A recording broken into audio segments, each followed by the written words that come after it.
What's up, everybody? Oh, yeah. Welcome to the Tug of More. We back. We're here.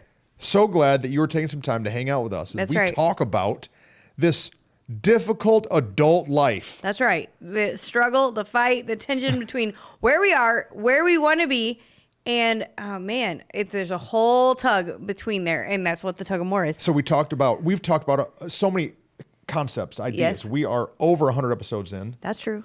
And it's been fun. Yeah, conversation just between the two of us, two friends who work in ministry and do a lot of life together. And man, for all of our followers, all the people who are on the Tug team, we've been talking into more together for a minute, but also we've been talking about, in this last season, we've been talking about what it looks like to learn how to also rest and be content in our tug, in our fight. And it's been a different kind of season, but I kind of like it. Yeah.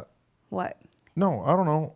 What's happening? No, there's a lot of thoughts. Okay, go say them. No, we're also Jesus people around here. That's very true. If you didn't know, we're down with Jesus. That's right.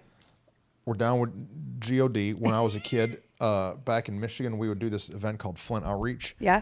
And all of us guys, we would get a like face paint, and we would paint on our arms G apostrophe S number 4 Eva. Jesus forever. Oh, okay. But we were like G's for Jesus. For Jesus. Yeah, Okay, me and that's Whitney, good. we're G's for Jesus. Not Jews for Jesus. No, that's we different. love Jews for Jesus. Yeah, but we're G's. G's. For Jesus. Jesus. We're old people who love God, and we love God a long time. Did you ever watch McGee and Me? 100%. You did? Yes. McGee and Me was the best. It was like cartoon. It was like the most cartoon Jesus-y thing that you could watch. Well, should we No. put a picture of McGee and Me? Yeah. Can we find one on the internet? Yeah. here it is. Then there's Bible Man. You watch Bible Yes, Man? yeah. That was weird. He was like a robot. Yeah.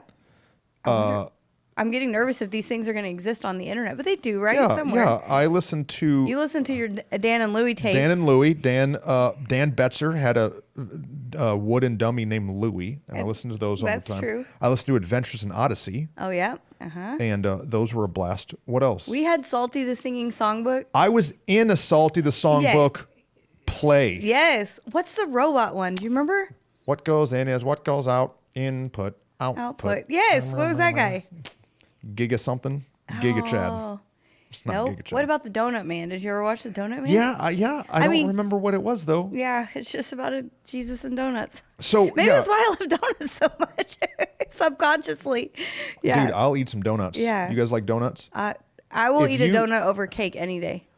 Okay, but are you a cake donut person? Not yet. Or what are they called? The Krispy Kreme donut, the fluffy, airy donut. Krispy Kreme is too sweet for me. Like it's too sugary. Okay. But I like a regular fresh donut. Yes, that is my kryptonite. I can eat 6 of them, and then I'm miserable. The light light one. I like a cake donut. I will eat a cake one and enjoy it, but that is more like coffee and donut, kind of like only one meal, one donut vibe. The other one is like, give me a box of donuts and I'll eat the whole thing. Yeah, no, I grew up in Flint. There was cake donuts. We would go to Donna's Donuts. You may or may not get shot, stabbed, or mugged in the parking lot. Okay. But Donna's Donuts was. We had Daylight Donuts in Oklahoma. Of course, you see how different the experience. Daylight. Yeah. This is just beautiful and Here shiny. in Fort Worth, we have Hertz Donuts. Yep. This episode brought to you by Hertz Donuts. I wish. What did I- Next time we should have some donuts while we film me and the episode. Me and Lillian regularly go on daddy-daughter brunch dates. Okay. Titus is not down, so me and Titus, we went to Hertz Donuts together. Drove him up there. Oh, that's smart. Went to the Lego spot. Got some He doesn't Hertz want to Donuts. sit through the experience. No, he don't want to sit through brunch with me. He wants Yeah. to do something. Yeah, yeah. So Hertz Donut is, their logo's a Band-Aid. Because, you punch somebody and then you say Hertz Donut. And Yeah. so like me and him, I taught him really what that fun. meant. And so I just punched him all week. And so now he's Hertz punching Donut. people all week. He'd been punching people. Yeah, it's funny. Here at More Church, we, in our children's ministry, have our kids workers make an incident report. Yeah. If something happens, if a kid falls down Yeah, or for starts legal bleeding purposes. or Yeah. incident report. Yeah. 80% of the incident reports that have happened have Titus associated somehow. Hey, that's okay. You know, it's his church too. He's I'm not trying sure to it's make okay. his mark. We might have Rachel go in and sit in kids' church with him. She did that in school, and it helped, right? Yeah. So that's good. But we've been Jesus people for a long time. Yeah. Listen to the cartoons. I remember one time I got a Nintendo, the original Nintendo, and it might have been the Devil's Box. We didn't know yet. And so my parents bought me a Jesus-centered Nintendo video game. Yeah. It was the worst. You're Noah, and you have to run around and collect all the animals. And Noah would grab the animals and pick them up over his head and then run them back to the ark and throw them in the ark. And you had to connect all the animals. And then the game won, and it started raining, and God's hand closed the door of the ark, and it was like, well done. good and faithful servant. It's not even biblical. It's not what God said. But yeah. So, really? That's really interesting. All that the makes sense. Jesus things. Then they started VeggieTales. Yeah, VeggieTales. That's like the next generation. I sing VeggieTales. Julia, our producer today, Julia she's raising her hand. She knows VeggieTales. I still sing VeggieTales songs with my kids. I sing "You Are My Cheeseburger." If you like to talk to tomatoes. Yeah. That's their theme song. The theme song. Do you know the cheeseburger one? Yeah. You are my cheeseburger. Yummy cheeseburger. Yeah. And so me and Lillian sing that. The one about the hairbrush. That's the one that, where is my hairbrush? Yeah. That's the one McKinley liked, yeah. So, hey, if you have kids and they don't know any of these, you need to show them this junk. True. I tried to show my kids an episode of, I don't even know if I should bring it up. But what? The Cosbys. Oh, yeah. Because, Bill Cosby. It's a little bit scandalous now. But if you watch the shows, they were great life lessons. So Bill Cosby, I used to watch Cosby's as a kid, and there was this episode that I tried to show Lillian and Titus, and they started going like this, Dad. Yes. This hurts my eyes. Yes. Because it was like in such bad quality. That's what happened with my kids in Prince of Bel-Air. The Fresh Prince of Bel-Air. I tried to show them. Same thing. They're like, did you watch TV like this blurry? And I'm like, blurry? What do you mean? But yeah, it wasn't in high def. What's it called? I don't even know. 4K. 4K. What was it? It was in 0.2K. Yeah. I don't even know I don't know what it was in. Regular. All right. We got all kinds of stuff. 8-track. We got all kind of stuff going on. That's true. Pastor Phil has turned into our associate Facebook Marketplace pastor. That's true. He's been selling things and making deals and I wheeling and dealing. keep seeing him walk by. Is that why? I was like, what are you bringing that up for? But yeah, he's selling an old soundboard today. Yeah, dude. Straight. Julie and I were in the lobby of the office area, and he turned it on, and we both about jumped a mile and a half because it made that screeching sound and it scared the junk out of us. So if you need any random assortment of church products, we are knocking them down and selling them low. That's I don't know what everything must go. I don't know. Everything must go. Everything that we don't want must go. Okay, so we've those sales, I think they work. You drive by and it's like a going out of business sale. Yeah. And then people go in. You know what else? You know what we need to do? A series called The End is Near ? And maybe a bunch of people will come. It's ridiculous. Or leave and get mad. Who knows? Which one? Yeah, both happen. Yeah, both. You know what else? We gained as many people as we lost. It's ridiculous. We lost 100 and gained 100. It's really true. It's really true. The other thing is estate sales. I'll go to an estate sale and buy some dead person stuff. Friday or Saturday last week, Aaron and I were going to the gym. And so we're dressed for the gym, and we're driving down the road in our neighborhood, and there's an estate sale.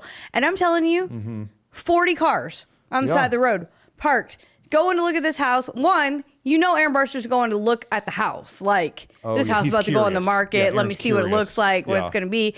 But, I mean, there are people in there. And the thing about estate sales these days, though, they're not selling it for, like, bottom basement prices. No, it's expensive. They're selling top dollar. They're trying to claim it as antique.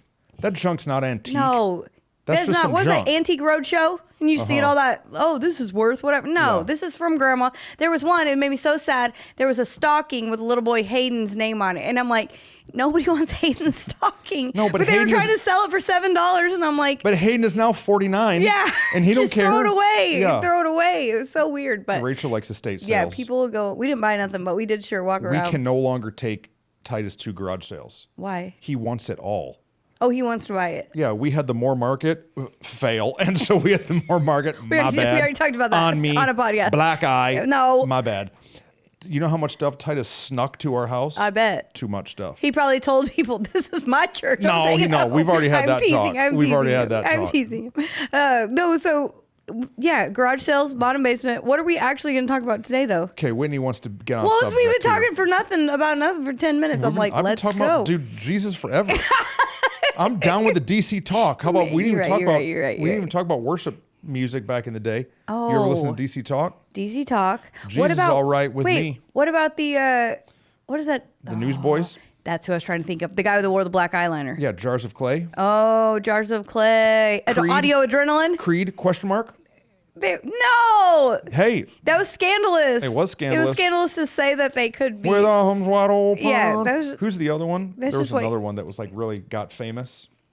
We had an intern, my youth pastor. He got an intern. His name was Brent. I want to say his last name, but I'm still social media friends with him. Yeah, don't say his name. And Brent came as an intern, and that dude made out with every senior in our youth group girl. But he played music, or what happened? Oh yeah. Sorry, he preached a sermon.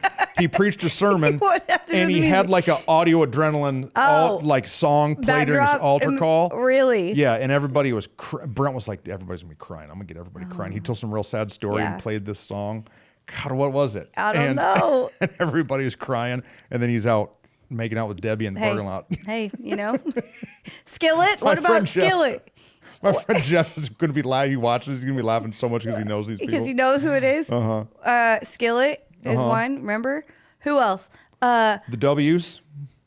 The W's. You are the devil and the devil is bad. Oh yeah. I forgot about. I was thinking about the hotel, the W, but then I'm like, you're right. What was the Point of Grace? I was trying to think of the I don't know that female band. That's some Christian Reba McEntire. I don't know about Reba McEntire. Point of Grace. That was Cross Movement. That's some Christian rap. Oh, I don't know that one. I don't know rap ever. Yeah. So, dude, that was fun. Yeah. We're Jesus people around here. That's true. He's with us. That's right. He's empowering us. But sometimes you just don't have the Jesus power and you just can't pull it off. Sometimes you come up with good ideas, but not God ideas, and then you have to let them go. Well, I'm sad because last week we didn't have an episode. We did not have an episode last week. We release every Tuesday with a plan. At midnight, it comes out all the time, every time. Here we go. And so we had so many people on the Tug team last Tuesday message us, what happened? Why are you not here? Where did you go? I am missing such this high quality content, high quality, great that wisdom I need every day in my life. And we couldn't do it last week. No, we couldn't. Too many things, too busy, just couldn't do it. And so we hadn't filmed, and it was like Monday last week at like 5:30, and me and Whitney looked at each other, and I was like, I can't do it right now. No, we're gonna try to film an episode. My brain is done. I want to get up out of here. It'll just be random conversation about this is fun. Christmas, Christian music and Christian things. I'm joking. And yes, it'll be fine. And donuts. But what we said to each other, though, I thought was profound and good, and what we need to hear sometimes on the Tug team is that the only people that were holding us to that required standard for that day was us. Yes. Now, yes, our Tug team missed us. They were sad they didn't get to listen to a podcast of us, but there's a bunch of other podcasts they got to listen to probably that day. But we could not make it happen. Sometimes you just can't make it happen. Yeah. And if you try to make it happen, you force it to happen, it actually goes a whole lot worse. And so we actually made the right call by saying, hey, we can't. So here's what we're talking about. Sometimes you can't. Yes. And in those times that you can't, you have two options. You can beat yourself up. That's right. Or just admit this. Guess what? You're a human being. There's only 24 hours in a day. You also have children and a wife to go home to and other responsibilities. And sometimes you just have to put it down. Yep. How many times have you not put it down? Oh, a lot of times. The most of my life. Most of the time. I haven't put it down well. Right. I think that when you are in that tension between where you are and where you want to be, it's really easy to look at where you're at and go, but if I put this down, I'm not going to get further. I'm not going to get down the road. I'm not going to get to where I want to go. And so I'm going to keep holding on to it. I'm going to keep picking it up. I'm going to keep and then you find yourself just dropping things. Yeah. Just a few minutes ago, before we came into this room to film, I was helping Easton carry some stuff from one room out to another. And I still had my phone with me too. And I carried, of course, as much as I could carry humanly possible in my arms. And then I took my phone and I set it right on top of everything else. And guess what I dropped? The thing that cost $1,000. The most important, most expensive thing. Not my prop from 3 months ago that was $3. I literally said to him, don't drop anything or people will be stressed out. And he's like, Or none of us will notice because it's been in this back room for 6 months. I was like, that's true. But yet I dropped this more expensive thing that I use constantly all day long, every day, because I was trying to balance too many of cheap and expensive things. So what do you need to put down, Tug Team? What out there have you said yes to that you're the only one holding this grand expectation over yourself? Right. That maybe you don't need to do. Maybe you need to say, I can't right now. Yeah. It doesn't always have to be, I can't forever. Yeah. I think that's the part that you and I get like super stressed about, is that if I say I can't today, what if that means I can't for the next 10 years? If we don't do the podcast, what if we never do the podcast again? Ever again. Yeah. If we just say no today. Like, you know, there's days that you work in working out. We've been going to the gym, doing good. There's days that I think if I don't get up and change my life today and like get up and go, I might fall into the pattern of never going again. But that's not true. I just have to decide tomorrow to get back at it. And I think sometimes we hold on to things so afraid that we won't pick it up again. But maybe if we keep holding on to it, it'll all fall apart and break and we'll never get to pick it up again. I was at the gym the other day and Aaron, Whitney's husband, came and got on the rower next to me. Yes. That dude is a machine. That's true. I hate that rower. I hate it. It's hard. I'm not good at it. I don't understand how my feet fall out of the straps. Aaron gets on it and it's whoosh, whoosh. It's like perfect form and perfect timing. He's sweating all over the place. He should have been on the row team somewhere. He looks like he got hit by 9 water balloons before he even walks over there. That's real. But dude, he was putting me to shame. Yes. That's all. Oh, I thought you had a great illustration. No illustration. Just sometimes you're just not what you want to be. It's true. You're just not what you want to be. Sometimes it's like, dang, I'm not doing good right now. I am not good at this. Yeah. I do sit-ups with Kyle and he's doing V-ups and I'm just over there dying. My abs hurt. I can't barely get out of bed the next morning. I'm like, I'm not good at this. Right. But guess what? I'm good at some other stuff. That's right. Because they want to go over and do shoulder press with me. They're in trouble. Then you'd be killing it. Yeah. They're in trouble. Sometimes you just can't. And that's okay. Get better at it. Work at it. Pick yourself up.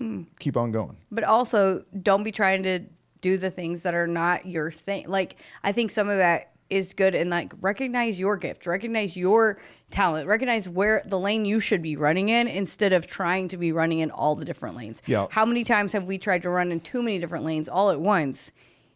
And then really the lane that we're supposed to be running in, I'm not running at full capacity. I'm not running it well because I'm trying to do these ones that actually I can't. I shouldn't be doing. About 8 years ago, we stepped into like senior leadership of the church. And dude, stuff was falling apart. Church was about to close down. No money, no staff. It was a disaster. And then after about a year, everything kind of stabilized. Yeah. Right? And then we started to grow. Yeah.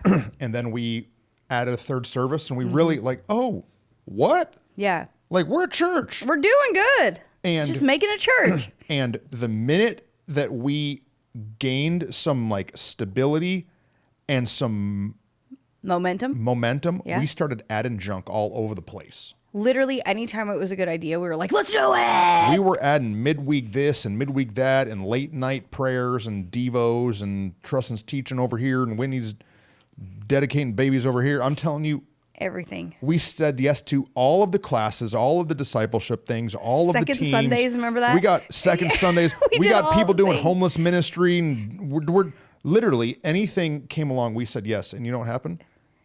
It took away from the main thing. Yeah, yeah. It distracted us from the main vision that God. And so we had a conversation, and we said, hey, we have to stop starting things. And we made a promise to each other and to our staff. We're not going to start anything new for how long do we say? It was a year, yeah. We're not going to start anything new for a year unless Jesus shows up at the foot of my bed and wakes up me and Rachel at the same time and tells us the same stuff. We're not starting anything new. The only thing we said was on the table was adding another service, which is what we ended up having to do, getting to do. Right. But we said we're not going to get to that place if we keep starting things, and we had to not only stop starting things, we had to look at it and go, okay, what can't we do anymore? Sometimes you got to kill some stuff. Yeah. Because we were doing, worship nights, encounter nights. We were doing Holy Spirit night. We were doing all of these things. Yeah. And they all had good intention. Yeah. They all had good meaning of why we wanted to do them. They had good people coming to them. Maybe not all the people, but some people coming here, some people in there. And so it's easy to look at it like, oh, this is kind of going good. Yeah. But overarchingly, holistically, we can't. Get this. Too much. Sometimes more equals less. I was like, are you going to say it? Do it. Say it. We're in a series right now, a mini series, which is funny we call mini series because it's 3 weeks. And it might end up being 4 or 5. We never know. Yeah, but I mean, we've done 13-week series. Yeah. So for us, it's a mini series. It's going to be a mini series. Yeah. And we've been talking about that idea that more sometimes equals less, which is kind of confusing because more is better. Right. More is more. Sir, would you like some more ice cream? Yes. Yeah. That's better. You want some more money? Yes. That's better. I literally have a shirt that says yes is more. And it's like we say yes to things because they're going to be more. And like we're going to end up with so much. We end up with so much on our plate because we just keep saying yes. Yeah. Because we think more is best. Yeah. And we believe that more is best. We believe more is what God has for us. That's why our church is named More Church. Yeah. But the truth is, more is actually less. Sometimes you've got to really review what you're doing. Say, is this a good idea or a God idea? Is this the season to do this thing? Yeah. And maybe less is what I need to choose. Yeah. No, it's really good. You started the first week, did a great explanation and understanding of the fact that we pack on so much in life because of our yes, because of our good intention, because of our desire to please, our desire to look like we're doing it right, like we've got it all together, maybe to get a title or an accolade, but we end up packing on so much that then the thing that God has for us, the actual more that God intends for us, oftentimes the more that we're actually striving for, we're so weighed down, we're so bogged down by all these other things that we've said yes to that we actually can't get there. Yeah. And it was great because you gave such practical analogy that I don't think it was possible to sit in the room and not be challenged and also convicted by the fact that we all do that. I think even lazy people do that. Yeah. You don't necessarily even have to be like someone who's really striving for more and really giving all your energy and effort. But all of us pick up things that keep us from where we really want to go. And if we could just let it go and just lay it down. And I think what was so, again, it was so challenging, but then you talked about laying it down and you literally put on baggage and took it off. Yeah. The truth is it's not as easy as just taking off the baggage though. No, it's hard. It's really hard to learn to be in the less. Because when you say no to something, there's probably somebody who's disappointed. Absolutely. There's somebody out there that you're letting down. That you're letting down because you're not going to be on their fantasy football league. Right. You can't go golf. You're not going to be at their birthday party. There's stuff that people, human beings, that you probably care about. Right. When we stopped doing some of that discipleship stuff, there were people that were really upset. Like, this is my connection point. This is my favorite thing. But it was just like, oh, okay. Right. But we can't, now's not the time. Or it had its lifespan. Yeah. I had a pager for a while. Right. And then a pager became antiquated. And the thing that you love so much is kind of antiquated for what we're doing right now. And so we have to let that go. No, it's true. You think about some of those, you've watched that show, The Hoarder Show. Oh, have I watched Hoarders? I've watched Hoarders. I've watched some 600-Pound Life. I've watched every Honey Boo Boo. You're a fan of the TLC. Me and Rachel, we get down with some TLC chaos. Yes. Little People, Big World. Yes. Oh, geez. That's what's up. Right. We gave up on Little People, Big World. Yeah, they're in season, I don't know, 300 or something. Yeah, but hoarders hold on to things. Sorry. No, it's fine. Hoarders hold on to things because oftentimes you find out they have this connection to their stuff that they're so afraid if they let go of it, then they won't have it anymore. And I think for us, we're so afraid that if we put something down or if we let something go, that then we'll just be left with nothing. And we can't some often get to the idea that actually more equals less. We think that less just equals nothing. And I think that's what holds so many of us back. Because yes, what you said, were there people that were upset when we canceled things? Absolutely. Were there people that questioned us in, well, why are we not doing this as many times as that? And what it was initially made them feel like was, oh, you don't care about God. You don't care about this. But what was truth was actually we care about God and connecting people to God so much that in order to get to that more that God has for our church, we have to lay something down. But we do that in our own life so often. We're afraid if we say no to the committee, we'll never get to be on an influential panel of people ever again. Yeah. If we say no to the responsibility to lead the soccer snack team, then all the parents will think that we're the worst parent and our kid will get treated bad and they won't actually graduate from high school and they'll just be a loser that's in prison. Like we go so far down the rabbit trail of what could possibly happen if we say no one time. If I don't buy these jeans that are on sale right now, I'll never get to buy another pair of jeans again. It's literally my trauma. How do you know this? So I have to buy 4 pair. Right. Because I might not ever be able to get them again. Yeah. Instead of... I had a really nice Jeep I've talked about before that I sold and got rid of. And I think that one of the reasons that God led me to do it, that was a God thing, not a Truston thing. I didn't want to. But it was because I had a poverty mindset and I thought, this is it. I've arrived. This is the best that I can ever have. And I was clutching onto it. And it was like, no, dude, this is a poverty mindset. That if I get rid of this, I can never have something fun again. That God can never do it again. Yeah. We clutch so tightly onto what we have that our closed fist disables God from being able to bless us in a greater way. No, it's so true. What do you need to put down? A verse that I read on Sunday. It said that one handful is better. Well, better is one handful with tranquility than 2 handfuls with turmoil. Right. And sometimes we just have our hands too full of not God-led things. Right. And it really steals away from our tranquility, our peace, our joy, our stability. And we're just living a life full of turmoil. Put it down, man. Yeah. Like... We didn't do an episode last week. Like, I don't like what did it cost? Like, I wish we did. It's okay. But it would have cost us more negatively to try to do it to whoever's producing, to our families to try to get it in the schedule. Sometimes you can't. You're human. Right. And to fully unpack it, like in years past, that would have been unacceptable to us. Yes. We would have forced it. We would have made it be. We would have said we have to. And it would have caused tension and struggle and what you're saying, turmoil. And when in reality, in the grand scheme of everything, like it's not like, there's $1 million on the line that we get it done and all these things.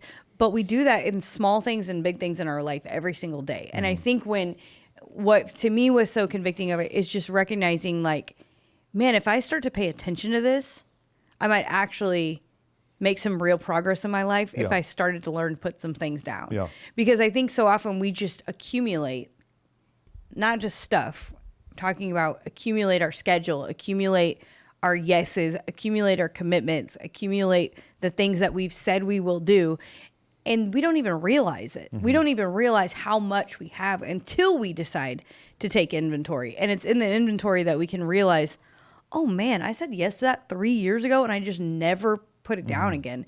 And is that really what I need to be doing in this season? Yeah. And then if I put it down, what are the benefits? What space do I open up? What space do I allow for something new to come in?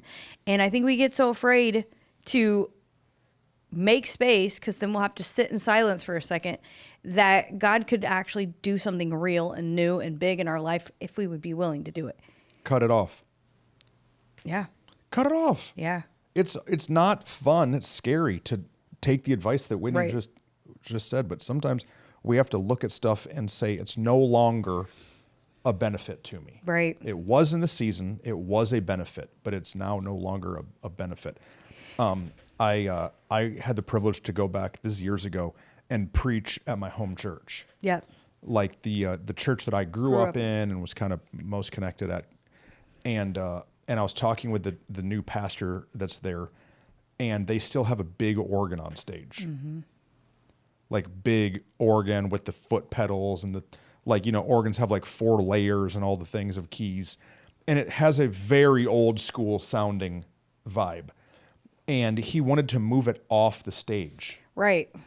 But wouldn't. Couldn't, yeah. And because of all of the like people and all of the thoughts and the, you know, the feelings of stuff. The questions they would have. And then he wants to have an electric guitar come onto the stage, and how people are like, well, I don't know about if we can't get rid of the organ. This is this anointed instrument of the Holy Spirit. Right. And the guitar is like the music from the devil or something. And I was like, bro, I think that probably back in the 1930s, people didn't have organs on the stage. Right. I don't know what they were playing, a banjo. I don't know musically what was before the pipe organ, but I'm sure that the pipe harp? I have no idea. A harp? No, yes, a harp. A harp? A harp used to be the godly sounding instrument. Yeah. And so somebody back then was mad that the harp is no longer being played, and they've brought in this godless organ, and then now the organ into the guitar, and into then what's the keyboard. Next? Keyboard into a synthesizer, into somebody singing robot music at Transformation Conference. Yeah. Like, I think that we just have to, if we see that progression, if you're no longer carrying a pager, it's because it's no longer a benefit to your life. Right. And so if you're still doing something, if you're still going to that like girls' night with those girls that you don't want to live your life like them, don't want your marriage to look like theirs, then you've got to cut it out. Yeah, just stop. And don't be, I think the biggest thing is like being unapologetic. You and I are really good apologizers. Yeah, too much. We are willing to take the bullet. That's the episode we need to do. Yeah. Quit saying you're sorry. Quit saying sorry. That's good. Because we'll say sorry for all things. I think a great leader is willing to say sorry, period. That is a huge sign of a great leader. So I just call this great. So as we are. I'm just kidding. But there comes a point when you can say sorry too much.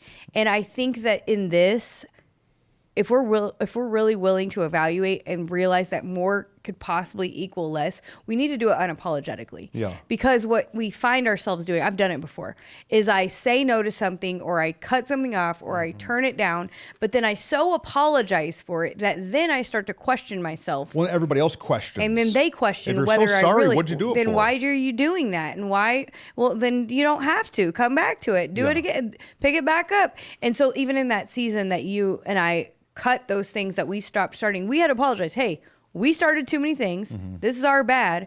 But now we're going to shift it.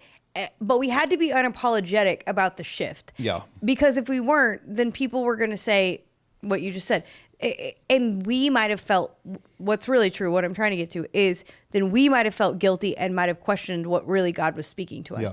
And I think that if you feel convicted, you feel challenged by it, you need to make the decision and then be unapologetic about it. If you're in a relationship that you don't need to be in anymore, whether it's a dating relationship or whether it's just a friendship relationship, if you know this is not healthy for me anymore, I do not need to be hanging out with this person, working out with this person, going out with this person, whatever it is, I need to be unapologetic about the fact that, hey, this is not the right season for this. This is not what I want for my life anymore. You're not the right person for me. All of that. And cut it. And don't question it and go back to it. Because then at 3 a.m. when you're lonely, you're going to be like, maybe I should go back to it. Maybe I should slide back in their DMs. Whoa. For real. If you need to get off some committees that you've been on, you've said yes to, man, where we live in Mansfield is a committee driven city, from the city to the school system, like all the things. It's easy to find yourself on all these different areas and being like, yeah, I just want to be involved. I just want to help. I just want to be, but we help too much and then we don't help ourselves. We don't help ourselves go into the more that God has for us. Cut it off. Say it's time. I gotta move on. I got more that I gotta do in my life. And by doing more, I'm actually going to be doing less. And be unapologetic about it. Because I think that we go into it so sheepish, sorry, God's telling me. Number one, don't blame it on him. It's what you are making the decision to do so you can have his more. What? Yeah. What? Yeah. Or blame it on God. Well, you can blame it on God, but I'm saying it's not blaming it on God. It's that I'm choosing to follow God's way. Right. And so this is what's right for me right now. No, yes. I'm just saying, don't be like, sorry, God's making me. I don't want to, but God told me. Stop it. Stop it. That's one of the hardest things that I remember cutting is when we were at the Pig. This is post-COVID. Okay. We're doing 2 services in a 1,200 seat auditorium, post-social distancing. Oh, man. And so everybody's all spread out. Yeah. So imagine 400 adults in a 1,200 seat auditorium, Yep. spread all out 6 chairs away from each other in 2 services. So we had 800 adults coming, right, in 2 services, spread out, and the energy was garbage. It was buns, as the young ones say. It was buns, not honey buns. No. Non-honey buns. No, buns. And so we talked about it and decided that what we needed to do was go back to only having 1 service. Yeah. We had to shift culture. Social distancing was done. Masks were done. All the things. We've got to bring the coals back together, and we've got to get some energy back in the Fire room. stoked back in the room. And going from 2 service to 1 service, one of the hardest things I ever did because it went against everything I believe. Yeah. You need 2 services so people can serve one and attend one. You need 2 services so more people have options. If you work early or if you work late. You need 2 services if you got little kids or you got older kids. You need 2 services if you stayed out too late getting drunk Saturday night, you can still come to the late service. All these reasons, and we want to make seats. Right. And it went against everything in me, but it was what we needed to do. Yeah. And so we had to let go of an entire service. And people were confused. They asked me, Pastor, you have only been vision casting this ever since we met you, and now you're moving us back to 1 service? Right. And I said, for a little while. And I thought we were only going to go back to 1 service for 8 weeks. Yeah. And we were there for 12 months. Yeah. But it worked. It worked. It worked. I was insecure. You know I was insecure? What all my other pastor friends. Yeah. Oh man. Hey, you know what? I think Pastor Joe's really struggling over there. Yeah. Man, they must really be struggling. I mean, they're only doing 1 service. Wasn't he just doing 4 services? Right. Man, ooh, what's going on over there? You know, kind of stupid stuff people are saying, Yep. but they don't understand there's 1,200 seats. They don't understand the dynamic of setup and tear down. They don't understand post-COVID culture. They don't know that we just moved out of a building. You don't need to into another apologize. building. You just need to do what you know you need to do because they don't know all your context. Forget all you scrubs that don't know. That's right. But that doesn't mean it's not a wrestling. Yeah. And so that's why we're talking about it, because maybe you're wrestling with all these external voices. They don't know. They don't know. If you're supposed to drop something, drop it. Yeah. And don't question it. Don't apologize and just do it. And then watch and see. Mm-hmm. I think about it now in that conversation that we had to determine to go back to 1 service. It was a wrestling conversation. Mm-hmm. Not that we were fighting, that we were, again, wrestling the idea, the understanding. God, what are you saying here? What do we really think? How do we, but I wonder now, how would our church have sustained? What would it have been like had we not? Had we stayed, we gotta gut it out. We gotta do 2. We will. I wonder, because we were in such a season of needing the coals to come back together, of needing the energy to be brought back together, of needing the people to link arms together and be the foundational people of More Church that they are today. And it makes me now wonder, oh man, I'm so glad we made that really hard decision. Yeah. It was the right thing. It was not the easy thing for everyone. It meant that there were... It was a backward step. It felt backwards. Yeah. It meant that there were kids workers who missed service. Yeah. Every Sunday that they served. Yeah. They had to watch it online instead. Or they had to, miss it all together. And there were struggles. There were things that were confusing. There were pieces that were not easy and fun. You couldn't mess up a little piece in your message. You go, you know what? I'll do it better in second service for the recording. I mean, it was just all kinds of pieces. We would have this service not even record, and then I would have to preach the message to an empty room the next week to just put online. Yeah. And so there were all kinds of pieces that weren't easier, but it was right. Yeah. And I think that if we will allow ourselves to take these steps to really allow more to equal less, we'll look back, and it might take a year. It might take some time. Mm-hmm. But we can see that, oh, wow, that is the right thing. It wasn't the easy thing. But the easy thing is often not the right thing. If it's easy, then it's not more. Like, we know this. And, man, I'm super glad we made that decision then. And that really, you're right, is one of the times that I'm like, you know what? When we know there's another hard decision to make, now it's easier. That's the thing about it. You said it to them on Sunday. It's progressive. Yeah. You don't got to drop everything that you're carrying right now. Yeah. But take one next right step to drop something and allow it to slowly equal less. and see what will happen. Yeah. Every once in a while, you get annoyed with me because of something that I do. Like, we'll be talking about something, and then I want to put a timeline on it. Always. Right? So, like... Always you want to put a timeline on it. Whitney had a job once before she came here. She was working at an office she didn't want to work at. And I was like, what's the timeline? Let's write your resignation letter right now. He said, what day will you be resigned by? And if not, and like you had caveats for it. So, and I was like, no, this is not your job. It's my job. Don't tell me. But it was right. It was right. And your husband was sitting over there going, thank you, God, for trusting. Thank God for trusting. So, what's your timeline? You heard it on Sunday about what you need to put down. Bro, it's good. God's been telling you this junk for 2 years. That's the thing. What's your timeline? Do you know why I hated the timeline? No. It held me accountable to a moment of where it was necessary. That's why people get mad at me, because I'm an immovable force. No, it's hard. It's hard to be confronted with change. But the thing about being an adult is that we get to pick our own timelines about everything. Yeah, there's no bell to ring or coach to blow a whistle. Exactly. And so we can end up stuck in a cycle forever because we just we just don't break up. Well, she's not listening anyways. Whitney's helping a lady right now that has a toxic relationship that she needs to break up. Yeah. We know of multiple people right now who are in toxic relationships they know they shouldn't be in, that are not leading them into the more that God has for them. And the thing about it is, it just breaks my heart, because I'm like, what happens is all we can see is right here. Mm-hmm. We can't see. You know that imagery? I think about it all the time. That Jesus has that giant, that giant teddy bear that he has, and the little girl, and she's holding her teddy bear, and he's like, if you'll just give me your teddy bear. That's been around since Salty Songbook. That's right. I was going to say that's old school Jesus stuff. But it's so freaking true. Mm-hmm. Do you know why I had to quit that job? So you could step into your calling? Right.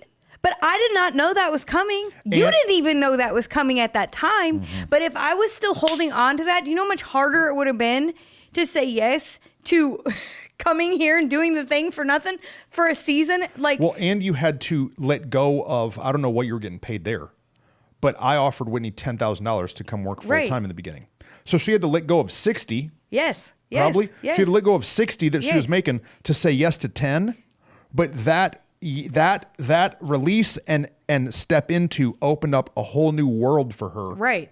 Of your calling. And so, but had I had now I'm paying you 12. Yeah, exactly. So it's worked out great. Just kidding. It's a joke. But not having to wrestle those two things at once made it so much easier to say yes. And that's what we don't understand. Mm-hmm. Is that if we say, we keep, so many people are like, well, I'll say yes to the less when it shows up. Right. But you don't understand how hard the wrestle is going to be to put down the more when the actual more shows up. Because sometimes it looks like less first. Jesus, I'll get out of the boat when the waters turn into concrete bricks. Golly. It's not how it worked. Right. He had to get out of the boat onto water. You have to get out into the impossible. And so this is what faith is. It is. You have to say yes even when go. So what's your timeline? Yeah, it's so frustrating. I wish that you were here with us. Right. What's your timeline on the breakup? What's your timeline on putting your resume out? What's your timeline on stopping the committee? It's hard to do. What's your timeline on calling the doctor after my health message and going get a sleep study? What's your timeline? I had a lady, I can say this, right? Because I'm not saying who it is. Yeah. I had a lady come up to me on Sunday crying, Pastor Truston, thank you so much for your health message. My doctor's been trying to get me to do a sleep study for 3 years and I wouldn't do it. And I wouldn't do it. And so I went and I did my sleep study after your message, and I'm having 900 episodes a night. And she said, I'm having many like heart episodes, palpitations every night, suffocating. And so thank you so much. Wow. But notice, she's choking to death. She's choking to death. Yeah. But notice, her doctor's been telling her for 3 years. Right. She's known what she needs to do, but it's scary or it's uncomfortable or I don't know what the outcome is. And then she met this in the Holy Spirit did this moment in her life. An immovable force. Yeah, but I'm saying this moment happened where she finally said, okay, but what if she would have done it 3 years ago? Yeah. How long are you going to waver between these two opinions? You know who that is? That's Elijah. That's Elijah on Mount Carmel and the prophets of Baal. How long are you going to waver between this false God and the real God? Today, follow what God is leading you to do, because the fire's coming. It's really true. I'm going Old Testament. Yeah. Wow. Dave, John Hagee. You know who John Hagee is? Yeah. Every Sunday, growing up, getting ready for church, my dad, we had this little TV in our kitchen. It was like a square. Box. Yeah. It was a square TV. He had John Hagee on. And careful with John Hagee now, because he's like went real. I'm not sure if he's like a political. Oh, really? Yeah. I mean, this dude is straight up. He's like more Republican than he is Jesus follower. Oh. But anyways, don't be mad at me, John Hagee. But he'll preach and he'll go, give him praise and glory. And then he snaps. He wears a lapel. And he would snap in his. Why does he snap? What does the snap do? It's so loud in the auditorium. Is it the power of the Holy Spirit? Give him praise and glory. You know, sometimes I'll preach and I'll be like, man, God is. I'll do that. Yeah. It's that he. It's what he would do. Oh, okay, that's funny. No, I'll start talking about John Hagee. What? But go back to what you were saying, because it was really good and I had a good train of thought. No, it's so good. The timeline is so. Elijah, this day, how who long? You will serve. Oh, that. How long? But you have to hold yourself to it. And then, I mean, the thing is, having you holding me to that I was date, never going to stop asking you if you had sent your resignation. Yes. Ever. And do you want to know? I mean, the honest truth about that job is it was incredibly hard to quit. I quit and gave them a timeline, and they called me back in their office every single day with more money, with a more money offer every single day. Maybe not every single day, but then they called every you after other you day. quit. And then after I quit, hey, come back, and hey, different hours, and like. And she's over here working for me. I don't know what I'm doing in pain or nothing. Right. It was bananas. Right. But I had to be unapologetic about what I knew I had to do. And then really it helped to have someone. And I think that's the part. As adults, it's really easy. I go to the gym and I tell myself how long I'm going to run on the treadmill. But I am the only person that knows how long I said I was going to run. But you're also the only person you cheat if you don't. Right. Right. You're the one getting cheated if you give up. It's true. And so, like, it's hard sometimes. And so if you are not a crazy competitive against yourself kind of person like me, because I will not. If I told myself yesterday, I told myself I will run for at least 15 minutes today. And my treadmill stopped at 8 minutes and 20 seconds. I don't know why. It acted like it, the stop button but it didn't. Weight capacity. And yeah, that's what it was. And I was like, dang it. Dude, Julie's mad at me. I'm getting laser eyes from Julie. She's like, don't say that. It's a joke. Obviously not. It's not true. I knew he was joking. And so I got off and I was so ticked. And then I was like, just get back you on. Freaking loser, get back on. Yeah. And so I got back on a different treadmill. And then, you know what I did? I ran 5 minutes even longer than the 7 minutes I needed to make because I'm like, yeah, exactly. No. But you got to do it. And so if you're not that kind of person who can set your own goal and meet it for yourself, then you better tell somebody. I will break up with this person. I will quit this committee. I will say no to this thing. I will get rid of some of my stuff. I will get out of debt. I will start paying off this credit card. Whatever it is, get a friend that will actually hold you accountable. Because I've had friends who didn't hold me accountable. Sometimes you need not nice friends. Yeah, you need a friend who will, wounds from a friend can be trusted. It's so Bible. Thank God you've stopped me a bunch of times. It's Bible. It's Bible. And so get a friend who will hold you accountable and then ask them, hold me accountable. Ask me about this. Really, I need you to keep me there. And then don't get offended when they ask you because, hello, you want them to help you. And then do it. Dude, do it. When he's mic dropping all over the place. I'm like, golly, I just had that revelation in this moment that like if I would have had to wrestle, because I was also still had the cosmetic job part-time and then I had that, I'm just like, oh wow, I don't even realize. So thanks, bro, because I don't even realize how much easier that yes was because I had already wrestled putting some other things down. Well, you knew it's what you wanted. Sometimes we just need to help. We made a decision, which I want to do an episode, but I'm nervous. What? We were affiliated with a denomination that we have disaffiliated with. Yes. I want to do an episode on that, but I don't know. I'm nervous. Maybe in 10 years. Sound off. It's 10 years. Sound off somebody and tell us. Should we do that or not? Oh God. And so, man, I was wrestling it so bad, and me and you and Aaron and Rachel were in the car driving somewhere together for 4 hours. Yeah. And we talked about it. You got mad. Mad. I had not panic attack, but maybe. Kind of. I cried. I had to pull the car over. I had to say, we got to stop talking about this. And then 30 minutes later, I brought it back up. Like, sometimes it's hard, man. It's hard. Sometimes letting go of things you've been connected to so long is excruciatingly painful to even think about it, because there's loss associated with letting something go. And the truth is, you have to have community. Yeah. You have to have some people to process it with you, or else I wouldn't have done it. Yeah. And the truth is, it's not like the minute I couldn't have done it. Couldn't have, wouldn't have, couldn't have. Because it's too hard. Yeah. But, and then the truth is, like, I'm thinking about that job for me, thinking about this disaffiliation. It doesn't mean that the minute that you lay that stuff down, then all the more shows up. No. So that's the part that also sucks. Right. Is that, like, it actually was about 9 months from when I quit that job till all that shift happened in church leadership, all the pieces that I stepped into, what it was. It was actually probably about 9 months in between. But I still knew it was right. And even though it was confusing and I was a little bit floundering at my other little part-time gig that I had, I was still kind of like, what? I know this was right, but why?